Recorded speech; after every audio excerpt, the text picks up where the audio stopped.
Friends and welcome back to my channel. तो आज हम लोग रिसर्च कोर्स वर्क का जो सबका सेमेस्टर 1 एग्जामिनेशन है उसके इकोनॉमिक्स का आपका जो पार्ट थर्ड है quantitative technique and computer application, उसके जो क्वेश्चन पेपर हैं आपके साथ डिस्कस करने वाले हैं हम लोग आज।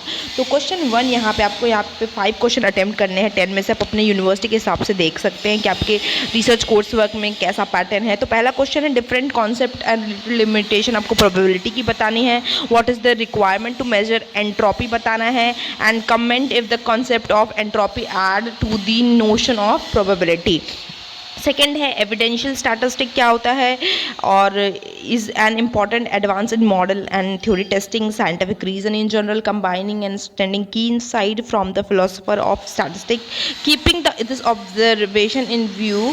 कमेंट और क्लासिकल न्यूमैन पियर्सन स्टैटिस्टिक्स। आपको बेसिकली ये स्टेटमेंट दी गई है और आपको ये सब चीज़ें स्टेटमेंट ध्यान में रख के आपको कमेंट करना है, एक्सप्लेन करना है classical Neyman Pearson statistics. Third है व्हाट इज एसिम्प्टोटिक डिस्ट्रीब्यूशन और लिमिटिंग डिस्ट्रीब्यूशन।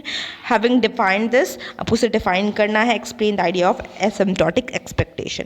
क्वेश्चन 4 है आपको पॉइंट एंड इंटरवल एस्टिमेट बताना है और बी है टेस्ट ऑफ स्टैटिस्टिकल हाइपोथेसिस बताना है, पी वैल्यू मेथड बताना है।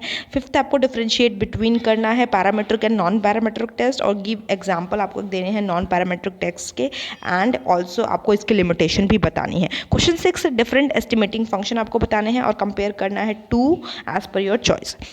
Question 7 है multicollinearity is more a question of sample selection rather than a question of model selection. ये आपको इसके बारे में बताना है, क्या ऐसा है कि multicollinearity ज़्यादा सैम्पल सिलेक्शन की बात पे वो रहता है या ये क्वेश्चन है मॉडल सिलेक्शन का। हाँ, and how you will detect multicollinearity आपको ये बताना है। एंड नेक्स्ट है what are the consequences of presence of heteroscedasticity, what is the difference between Breusch Pagan test and Hall-White test. What correlation do you suggest for correlating heterozygosity to get robust inference? Question 9 is define, आपको non collinearity बताना है, कैसे आप आपको non linearity बताना है और कैसे आप डिटेक्ट करते हो non linearity, complication in estimating non linear relation बताना है आपको एंड आपको ऑब्जर्वेशन बताने हैं with the help of an example. Last हमारा क्वेश्चन है question number 10, consider the challenge of the day, do we choose poorly in terms of methodological dependence for social sciences. Hope you like the video, like share and subscribe to the bye, have a nice day.